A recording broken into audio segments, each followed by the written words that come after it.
በስም አብ ወወልድ ወመንፈስ ቅዱስ አሐዱ አምላክ አሜን።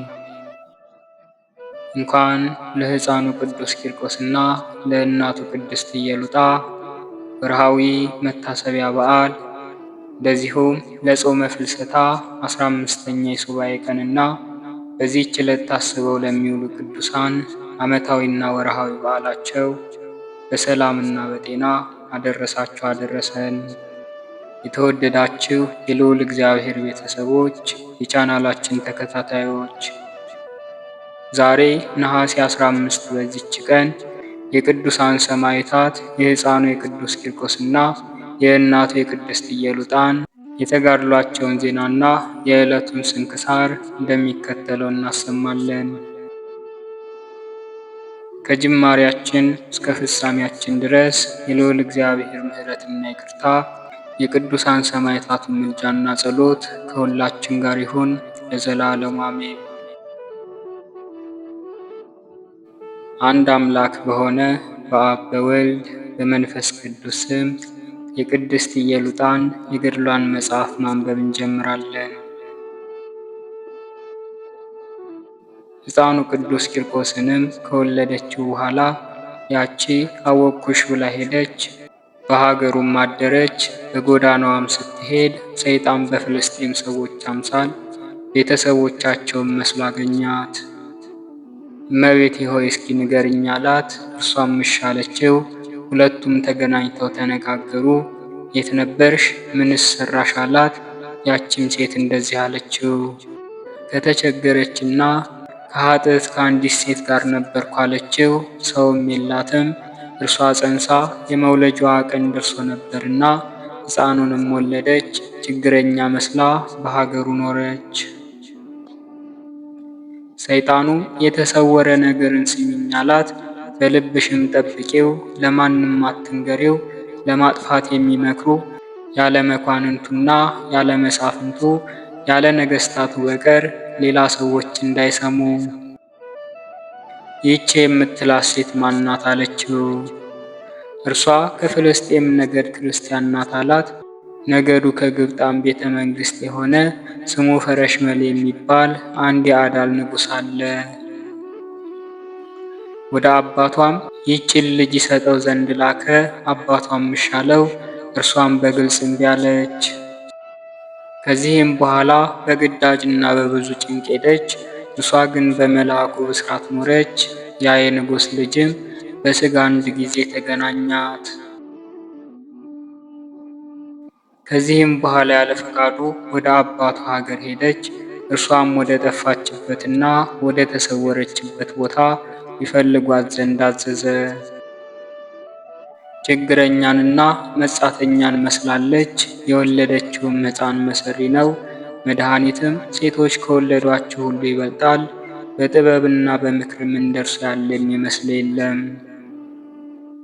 ሴቲቱም ሰይጣን የነገራትን ሁሉ ሰምታ በሐሳቧና በልቦናዋ ሁሉ ተነጠቀች።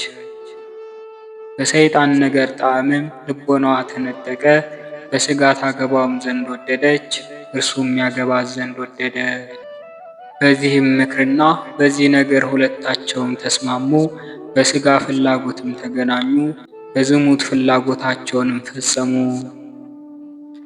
አበሳቸውን ከፈጸሙ በኋላ በመኝታቸው እንደዚህ ተባባሉ፣ ከልጇ ጋር በእሳት እናቃጥላቸው ዘንድ እንሂድ አላት። መታሰቢያው ይጠፋ ዘንድ የልጇን መታሰቢያ በዓለም ሀገሮች ሁሉ ይጠፋ ዘንድ ካላቃጠልናትም ሀገራችንና ከተማችንን ታጠፋለች። ይህችም ሴት እሺ አለችው። በዚህም ምክር ተስማሙ። ወደ እርሷም ሄዱ። ወዳለችበትም ቦታ አዩአት፣ ሰገዱላት፣ እንደዚህም አሏት፣ አንቺ ሴት ሆይ በዚህ ቦታ በችግርና በመከራ በዚህ ሰዓት አለሽን? ሰላምታ ይገባሻል አሏት። ከልጅሽ ጋር በረሃብ በጽም በቁርና በውርጭ በፀሐይ አንቺ ከከበሩ የነገሥታት ልጆች ነሽና ብለው የሽንገላ ነገርን ተናገሯት። ቅድስት ኢየሉጣም በሽንገላ ነገር እንደመጡባት ታውቃቸው ነበር። እንደዚህም መለሰችላቸው፣ እናንተ የምታስቱ ሰዎች ከልባችሁ ትናገራላችሁን አለቻቸው። የዝሙት መልእክተኞችና የቤልሆር መልእክተኞች ከኔ ራቁ፣ ሰውን የምታስቱና ሐሰትን የምትሰሩ ሁላችሁ በእሳት ታቃጥሉን ዘንድ ልጄን ለማጥፋትና እኔን ለማሳት የመከራችሁትን ምክር አወቅኩ። ይህንን ብላ በላያቸው ላይ በትምህርተ መስቀል አማተበች። በዚያ ጊዜም ውሾችና ጦጣዎች ሆኑ፣ ተመለሱም። ልቦናቸው ደንዝዞ ወደ ሀገራቸው ደረሱ። እንዳበደ ውሻም ሆነው በሀገር ዞሮ። እንደዚህም ልጇ ሕፃን ሳለ ቀድሞ ምልክትን አደረገች፣ የእግዚአብሔር ጸጋ በእርሷ ላይ አድሯልና መንፈስ ቅዱስም ከእርሷ አልተለየምና ሰዎች አዩአቸው፣ ረገሟቸው፣ ሳቁባቸው።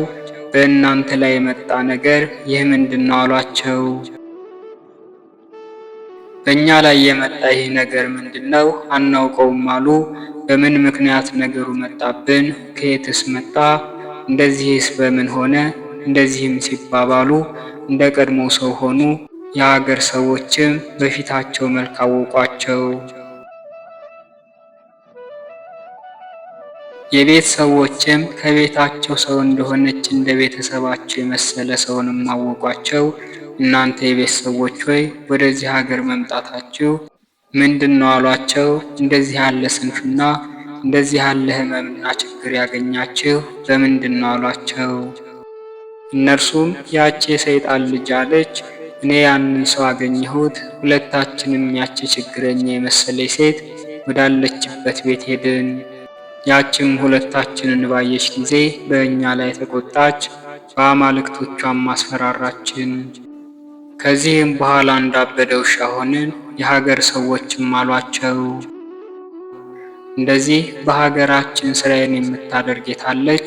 እኛ ነገሯን ሳናውቅ እንደዚህ ሆንን። ኑ ሄደን ከሀገራችን እናሳዳት፣ እንቢ ካለችን በእሳት እናቃጥላት፣ ከዚህ ዓለም መታሰቢያው ይጠፋ ዘንድ። በዚህም ምክር ተስማሙ። ቅድስት ኢየሉጣም ወዳለችበት እንደ ምክራቸው ሄዱ። አገኟትም፣ ሰገዱላትም። ልጃችን ሆይ ከነገስታት ነገድ የሆነ እንደ ንጉሥ ልጅ መሰልሽን አሏት። ሀገርሽም ወዴት ነው አሏት። እርሷም እኔ ችግረኛ አይደለሁም አለቻቸው። መንገድ ሲሄድም የመውለድ ሕማም ተያዝኩ፣ በዚያ ቦታና ማደሪያ ወለድኩ። ያለ በጎ ነገር ሕማም አላገኘኝም። እርሷ እነርሱ በተንኮል ወደ እርሷ እንደመጡ አውቃቸዋለችና። ብዙ እህል መብልና መጠጥ ሰውም ወዳለበት እንሂድ አሏት። ከቤታችን ሰውም መሰልሽን፣ ከእኛ ጋር ተቀመጪ። ቀድሞ በሰው አምሳልና በዘመዳቸው አምሳል ወደ እርሷ የመጣ ያ ሰይጣንም አላት፣ እመቤቴ ሆይ እንዳንቺ ያለ የለም፣ ከሰው ልጆችም አንዳች የሚመስልሽ የለም። ብቻሽንም ያለ ሰው አትቀመጭ፣ ሕማምና ሰይጣን ደዌም እንዳያገኝሽ፣ ያለ ዘመንሽም እንዳትሞቺ። ባትሞችም የልብ ሕመምተኛና ድውይ ትሆኛለሽ። ዓይኖቿንም አንቅታ በቁጣ አየችው። የጠንቋይ ልጅ ጠንቋይ ሆይ ያላወቅኩ መሰለህን? አትጨቅጭቀኝ፣ ልብህ እንደወደደ አድርግ አለችው። ያቺ የሰይጣን ልጅ ሚስት የታለች? ያበደ ውሻ ረኩህ፣ ሚስትህንም እንደ ጦጣ። እኔም ከቀድሞ የሚበልጥ ሕመምና ችግርን መቅሰፍትና ጥፋትን ከወዳጅ ከሰይጣን ልጅ ጋር አመጣብሃለሁ። እንደዚህም ሰደበችው። ያም ሰይጣን ቅድስት ኢየሉጣን ከሕፃኗ ጋር ይመታት ዘንድ ወደደ። ለመምታት በተዘረጋም ጊዜ ለመጠበቅ በቀኛ የሚቀመጥ እግዚአብሔር መልአክ ቅዱስ ገብርኤል ሰይፉን መዘዘ፣ ሰይጣኑንም ገረፈው። በሕዝቡ ፊትም ለ3 ክፍል አደረገው። እንደ አህያም ተፍገመገመ፣ በእሳት እንደተቃጠለ መሰለ። እንደ መለኪ ድንጋይም በእሳት ሰይፍ ፈጨው። እርሱም እንደ አመድ ሆነ፣ መርዙም አልጫ ሆነ። ሕዝቡም ይህን ታምርና የሚያስደንቅ ሥራውን አይተው አደነቁ፣ ፈሩም። ያቺ የሰይጣን ልጅን ፈራች፣ ምድርም ጠበባት። እንደዚህም አለች፣ ማረኝ፣ ይቅር በለኝ፣ አትበቀለኝ፣ አትቀየመኝም። እንደ እኔ ሰው መሰልከኝ፣ እንደ ረገፈ አበባም አታድርገኝ። እኔ ለራሴ ስቃይና ሕመምን፣ ችግርን፣ ጥፋትን፣ ሁከትን አምጥቻለሁና። ቅድስት ኢየሉጣም ገሰጸቻት። ከእርሱ ጋርም ዘሞትሽ፣ በሥጋና በነፍስ የረከስሽ የሰይጣን ልጅ ሆይ እያለች እንዳንቺም ኃጢአት የሠራ ሰው የለም። ሰው ቢበድል አረሚና እንስሳ ያገባል፣ አንቺ ግን ሰይጣንን አገባሽ፣ ከኔ ራቂ፣ ከኔ ወግጂ አለቻት። ያን ጊዜም ወጣች፣ በሴትና በወንዶች ሁሉ ፊት ኃጢአት የሌለብኝን ያቺ ሴት በጉባኤና በዘመዶቼ በቤት የሰዎች ፊት አሳፈረችኝ እያለች ይህንም ብላ ወደ ጎዳናዋ ሄደች። ስትሄድም በጎዳናዋ ከዘመዶቿ አንዱ አገኛት። ሴትዮ ሆይ ምን ያስለቅስሻል አላት።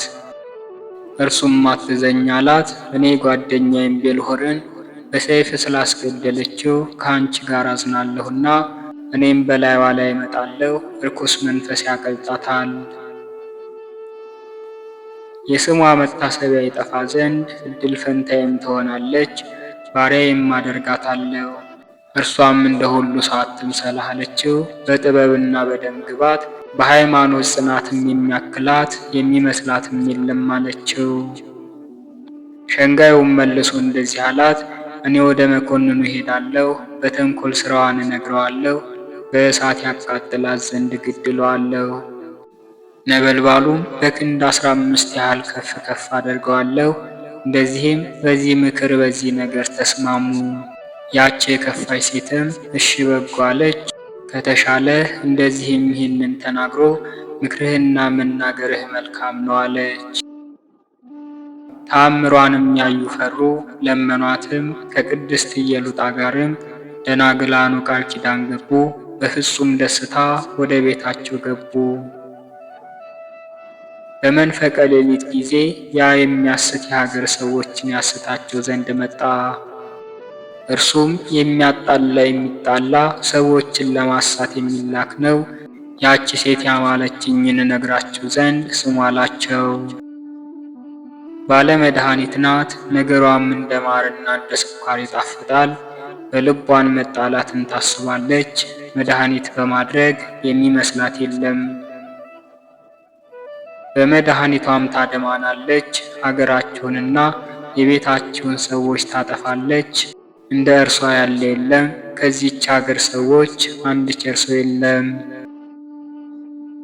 ባለመድኃኒት እንደሆነች በነገሩት ጊዜ ተበሳጨ። እናንተ ውሾች ሆይ ለምን እንደዚህ ትላላችሁ አለ። ያቺ ሴት መሰሪያ አይደለችምና እርሷስ እግዚአብሔርን የምትወድ መልካሞችን የምታደርግ ሰውን የምትወድ ናት። እኔም ነገራችሁን አልሰማም። ሌሎች ሕዝብም መለሱ፣ የሚያስት ነገርንም ነገሩት። በዚያ ሴት የመጣነውን ነገርከን፣ እኛም አንሰማም። ሁላቸውም እምቢ አሉት። ወደ ቤታቸውም ሄዱ።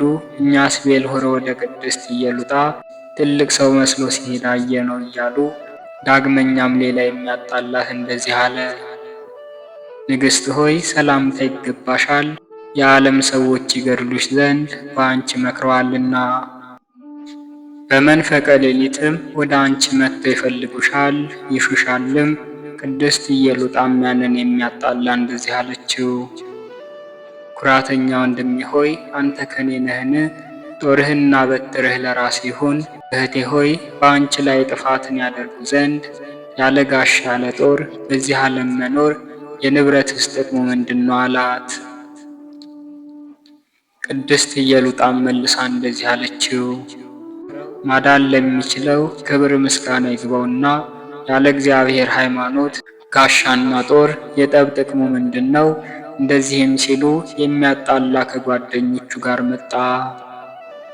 ንግሥት ሆይ ብቻሽን አትቀመጪ፣ የሀገር ሰዎች ይመጣሉና አንቺን ለማጥፋት ይመክራሉ።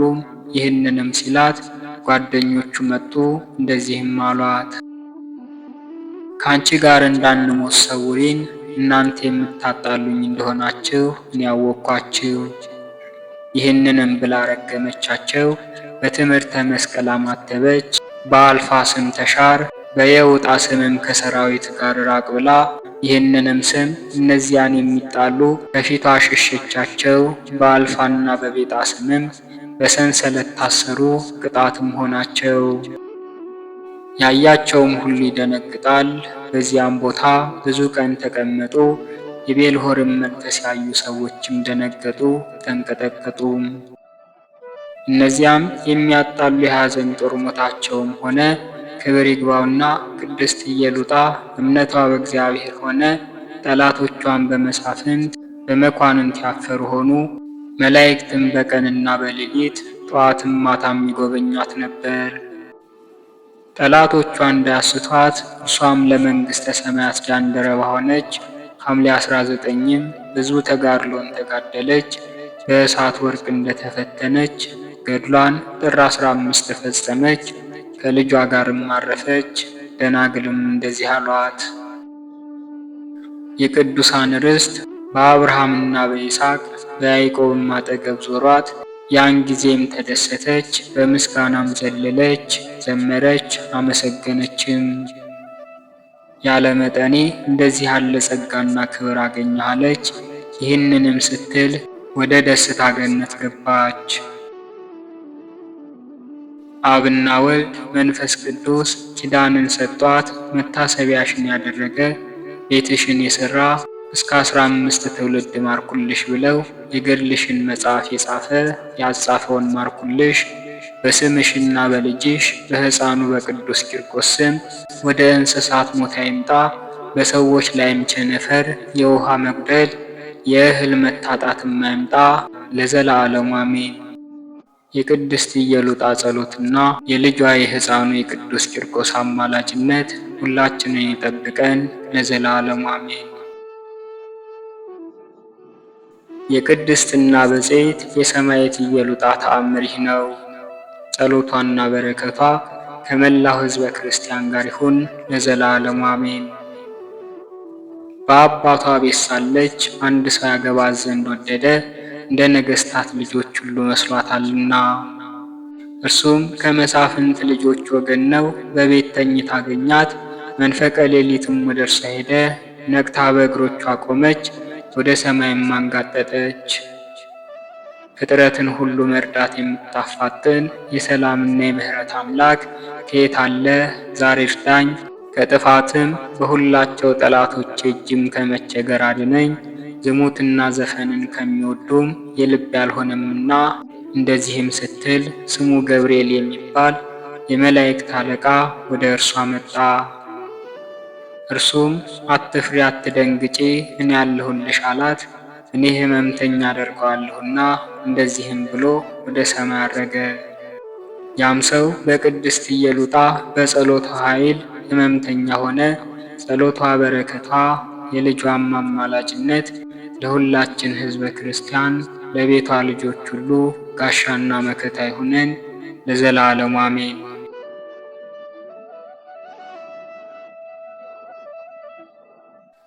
በወርሃ ነሐሴ በ15ኛው ቀን የሚነበብ የስንክሳር መጽሐፍ። አንድ አምላክ በሆነ በአብ በወልድ በመንፈስ ቅዱስ ስም ነሐሴ 15 በዚች ቀን የመኮንን እርባኖስ ልጅ ቅድስት ክርስቲና በሰማዕትነት ሞተች። አባቷ ጣዖታትን የሚያመልክ ነው። እርሷም አባቷ እንዳስተማራት ታጥናቸው ነበር። በአንዲት ዕለትም አስባ ተመራመረች። በልቧም እግዚአብሔርን መፍራት አደረ። ተነስታን ፊቷን ወደ ምስራቅ መልሳ ቆመች። የምትጓዙበትንም የሕይወት መንገድ ይመራት ዘንድ ጸለየች። መንፈስ ቅዱስም አንድነቱንና ሦስትነቱን ገለጠላት። አባቷን በመጣ ጊዜ ልጄ እንዴት አለሽ አላት። በክብር ባለቤት በክርስቶስ ሕይወት አለሁ አለችው። አባቷም ሰምቶ ደነገጠ። ልብሽን ምን ለወጠው አላት። እርሷም ከሰማይ አምላክ ተማረኩ አለችው። ከዚህም በኋላ አባቷ እያዘነ ሄደ። እርሷም ተነስታ ወደ እግዚአብሔር ጸለየች። ያን ጊዜ እግዚአብሔር መልአክ መጥቶ እንደዚህ አላት፣ በርቺ፣ ከሦስት መኳንንት ትሰቃይ ዘንድ አለሽ። አዳኝ በሆነ በጌታችን ክርስቶስ መስቀልም ማተማት፣ ሰማያዊ ኅብስትንም ሰጣት። ከዚህም በኋላ ተነስታ ጣዖታት ወዳሉበት ቤት ገብታ ቀጠቀጠቻቸው። አባቷም አይቶ እጅግ ተቆጣ። ልጁንም ይገርፋት ዘንድ አዘዘ። ከስጋዋም ስለ ደም ፈንታ ማር ወጣ። ሁለተኛም በብረት አልጋ ላይ አስተኝተው ከበታቿ እሳትን እንዲያነዱ አዘዘ። እርሷንም የነካት የለም። ነገር ግን አረማውያንን ብዙዎችን አቃጠለ። ዳግመኛ በታንኳ አድርገው ወደ ባህር ይጥሏት ዘንድ አዘዘ። በጸለየችም ጊዜ የክብር ባለቤት ጌታችን ኢየሱስ ክርስቶስ ከመላእክት ጋር መጥቶ ራሱን አጠመቃት።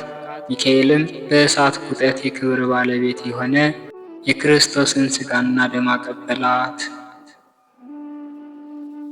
ከጣዖታት እድፍም አነጻት። በዚያችም ሌሊት አባቱ አርባኖስ ሞተ። ስሙ ዴዮስ የሚባል ሌላ መኮንን መጣ። ቅድስት ክርስቲናን አምጥተው ራቁቷን ሰቅለው ከበታቿ እሳትን እንዲያነዱ አዘዘ። ሴቶችም ራቁትነቷን አይተው መኮንኑን ረገሙት። እነርሱንም በሰይፍ አስቆረጣቸው። እርሷ ግን ምንም አልነካትም። ሕዝቡም ይህን ተአምር አይተው የክብር ባለቤት በሆነ በጌታችን በኢየሱስ ክርስቶስ ስም 30,012 ሰዎች አምነው በሰማዕትነት ሞቱ። ከሃዲው መኮንን ዴዮስም በድንገት ሞተ። ሦስተኛ መኮንን መጣ። የከበረች ክርስቲናንም ይዞ ለአማልክት ትሰዋ ዘንድ አባበላት። እርሷም እንደዚህ አለችው፣ አንተና አማልክቶቼ ለዘላለም ወደማይጠፋ የገሃነመ እሳት ትወርዳላችሁ። እጅግም ተቆጥቶ ወደ እሳት ማንደጃ ውስጥ እንዲጨምሯት አዘዘ። ምንም የነካት የለም። ዳግመኛም ለአራዊት ይጥሏት ዘንድ አዘዘ። እነርሱም የእግሯን ትቢያ ላሱ። አበቦችንም የሚያጠምደውን ነከሱትና ወዲያውኑ ሞተ። ሁለተኛም ምላሷንና ጡቶቿን ቆረጡ። የምላሷንም ቁራጭ አንስታ ከመኮንኑ ዓይኖች ላይ ጣለቻቸው። ዓይኖቹን አሳወረችው። ቁጣውንም ተመልቶ ለእባቦች እንዲጥሏት አዘዘ። አንዲትም እባብ ልቧን ነደፈቻት፣ አንዲቱ ደግሞ ጎኗን። እንደዚሁም የምስክርነቷን ተጋድሎ ፈጸመች። ነፍሷንም አሳልፋ የድል አክሊል ተቀዳጀች። ለእግዚአብሔር ምስጋና ይሁን። እኛንም በጸሎቷ ይማረን፣ በረከቷም ከኛ ጋር ይኑር ለዘላለሙ አሜን። በዚህችም ቀን የአንድ ክርስቲያናዊ ባለጸጋ ሰው ልጅ ቅድስት ንባመሪን አረፈች። የዚህችም ቅድስት የእናቷ ስም ማርያም ይባላል። ሕፃንም ሆና ሳለች እናቷ ሞተች። አባቷም አድጋ ለአካለ መጠን እስከምትደርስ ድረስ መልካም ትምህርትን እያስተማረ አሳደጋት። አባቷም እርሷን አጋብቶ እርሱ ወደ አንድ ገዳም ሄዶ ይመነኩስ ዘንድ ወደደ። እርሷም አባቷን የአንተን ነፍስ አድነህ የኔን ነፍስ ታጠፋለህን አለችው። እርሱም ስለ አንቺ እንዴት አደርጋለሁ? ከገዳም ውስጥ ሴትን አይቀበሉምና አላት። እርሷም እንደዚህ አለችው፣ አባቴ ሆይ የሴቶችን ልብስ ከላይ አስወግደህ የወንዶችን ልብስ አልበሰኝና ከአንተ ጋር ውሰደኝ። የልቧንም ጽናት አይቶ የወንድ ልብስ አልብሶ ከእርሱ ጋር ወሰዳት። የቀድሞ ስሟ መሪና ነበር። እርሱ ግን ስሟን ለውጦ እንባ መሪና ብሎ ጠራት። ገንዘቡንም ሁሉ ለድሆችና ለጦም አዳሪዎች በተነ። ልጁንም በወንድ ስም እየጠራ ከእርሱ ጋር ወሰዳት። ወደ አንድ የመነኮሳት ገዳምም ደርሰው በዚያ እየተጋደሉ ኖሩ። ከዚህም በኋላ አባቷ ታመመ። ለሞትም በቀረበ ጊዜ አበምኔቱን ጠርቶ እርሷን ልጁን አደራ ሰጠው። ስለ ገዳም አገልግሎት ከገዳም እንዳትወጣ። ከዚያም በኋላ አረፈና ቀበሩት። የከበረችን ባመሪናም ከአባቷ ተለይታ ብቻዋን ቀረች። በስግደት ከቀድሞዋ እጥፍ አድርጋ ተጋድሎ ጀመረች። ከዚህም በኋላ የገዳሙ መነኮሳት ይህ ወጣት መነኮስ ከእኛ ጋር ለገዳሙ አገልግሎት ለምን አይወጣም ብለው ተቃወሟት። እንዲህም አበምኔቱን ባስጨነቁት ጊዜ ከእርሳቸው ጋር ሰደዳት። ለመነኮሳቱ ቀለብ የሚሆነውን የገዳሙን እህል የሚሰበስብ አንድ ሰው አለ። መነኮሳቱም በወጡ ጊዜ ከእርሱ ዘንድ አድረው እህላቸውን ይጭናሉ። የእንግዳ መቀበያ ቤትም አለው፣ በዚያ ያድራሉ።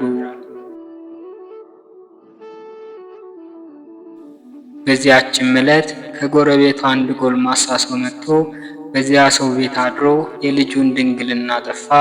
እንደዚህም አላት፣ አባትሽ ማን ደፈረሽ ብሎ የጠየቀሽ እንደሆነ እንባ መሪና የሚሉት ወጣት መነኩሴ ደፈረኝ በይው አላት።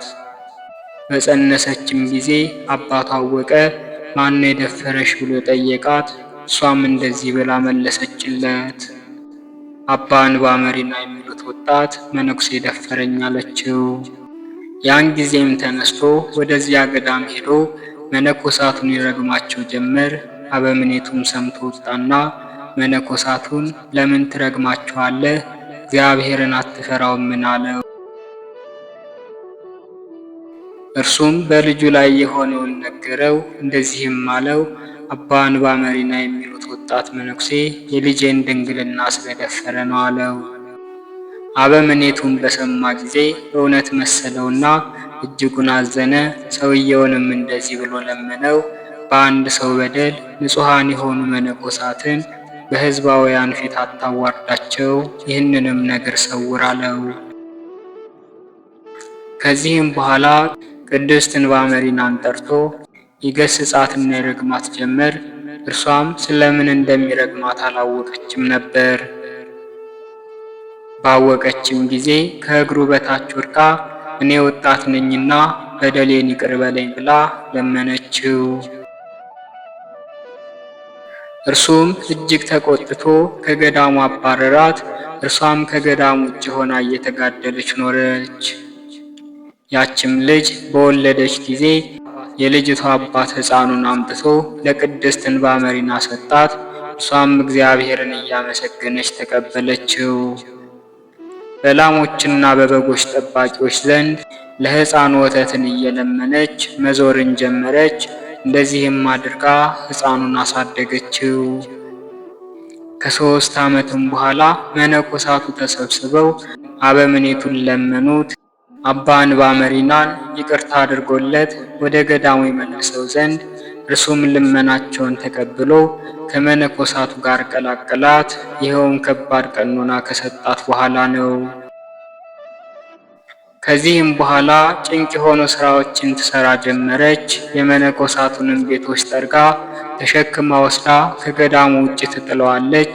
ውሃንም ቀድታ ታጠጣቸዋለች። ምግባቸውንም ታዘጋጃለች። ያም ሕፃን አደገ። የቤተ ክርስቲያንንም ትምህርት ተምሮ መነኮሰ። 40 ዓመትም ሲፈጸም 3 ቀናት ያክል ታማ በሰላም አረፈች። ደወልንም ደውለው መነኮሳቱ ሁሉ ተሰበሰቡ። ሊገንዙም ገብተው ልብሶቿን በገለጡ ጊዜ እርሷ ሴት እንደሆነች አግኝተዋት ደነገጡ። መሪር እንባንም አለቀሱ። አበምኔቱ ያለ በደሏ ከባድ ንስሐና ቀኖና ስለሰጣት በእርሷ ላይ ስላደረገው ተግሣጽ መሪር እንባን አለቀሰ። ከዚህም በኋላ መልእክተኞችን ልኮ የዚያችን የሐሰተኛ ልጅ አባቷን አስመጥቶ እንባ መሪና ሴት እንደሆነች ነገረው። ከዚህም በኋላ በድኗን ተሸክመው ይቅር ይበለን የሚል ቃል ከበድኗ እስከሰሙ ድረስ አቤቱ ክርስቶስ ማረን እያሉ ጸለዩ። ከዚያም በኋላ በዝማሬና በማህሌት ከብዙ ለቅሶ ጋር ገነዟት። ከስጋዋም ተባርከው ቀበሯት። እነሆ እግዚአብሔር ክፉ ሰይጣንን አዞት ያችን ሐሰተኛ ሴት ልጅና ድንግልናዋን የደፈረውን ጎልማሳ ያዛቸው። እየጎተተም ማሰቃይቶ ይቀጣቸው ጀመር። ወደ ቅድስት እንባ መሪና መቃብር ሄደው ኃጢአታቸውን በሕዝቡ ሁሉ ፊት እስከሚያምኑ ድረስ እጅግ አሰቃያቸው። ከመቃብሯም ቁጥር የሌላቸው ድንቅ ተአምራቶች ተገለጡ። እግዚአብሔር ምስጋና ይሁን፣ እኛንም በጸሎታ ይማረን ለዘላለሙ አሜን። በዚህችም ዕለት በንጉሥ ዳስዮስ ቄሳር ዘመን ቅዱስ ለውረኒዮስ በሰማዕትነት አረፈ። ይህም ቅዱስ በሃይማኖት የጸና ነው። የክብር ባለቤት ስለሆነ ስለ ክርስቶስ ሃይማኖት ሊቀ ዲቁና ተሹሞ የሊቀ ጵጵስናውን ገንዘብ ይጠብቅ ነበር። ንጉሡ ስለ እርሱ ሰምቶ አምጥተው ከወህኒ ቤት እንዲያስገቡት አዘዘ። ባስገቡትም ጊዜ በዚያ ዕውር ሰውን አገኝና ዓይኖች ይገለጡ ዘንድ በሕያው እግዚአብሔር ልጅ አምነህ በስሙ ትጠመቃለህ አለው። ዕውሩም አዎን ጌታዬ ሆይ አለ። ያን ጊዜም በውሃው ላይ ጸልዮ በአብ በወልድ በመንፈስ ቅዱስ ስም አጠመቀው። ያን ጊዜም ዓይኖቹ ተገለጡ። እንደዚህም ብሎ ጮኸ። በአገልጋዩ ለውረኒዎስ ጸሎት ዓይኖቼን የገለጠ የክብር ባለቤት ጌታ ኢየሱስ ክርስቶስ ይክበር ይመስገን ብሎ ጮኸ። ይህንንም ድንቅ ነገር አይተው ብዙዎች አመኑ። ንጉሡም በሰማ ጊዜ የከበረ ለውረኒዎስን ወደ እርሱ ያቀርቡት ዘንድ አዘዘ። ባቀረቡትም ጊዜ ለአማልክት እንዲሰዋ አግባባው። እምቢ ባለውም ጊዜ ጥርሶቹን በደንጊያ ሰበሩ። ልብሶቹንም ገፈው በብረት አልጋ ላይ አስተኝተው ሥጋው እስከሚቀልጥ ድረስ ከበታቹ እሳትን አነደዱ። እርሱም ነፍሱን እስካሳለፈ ድረስ ወደ ፈጣሪው ይጸልይ ነበር።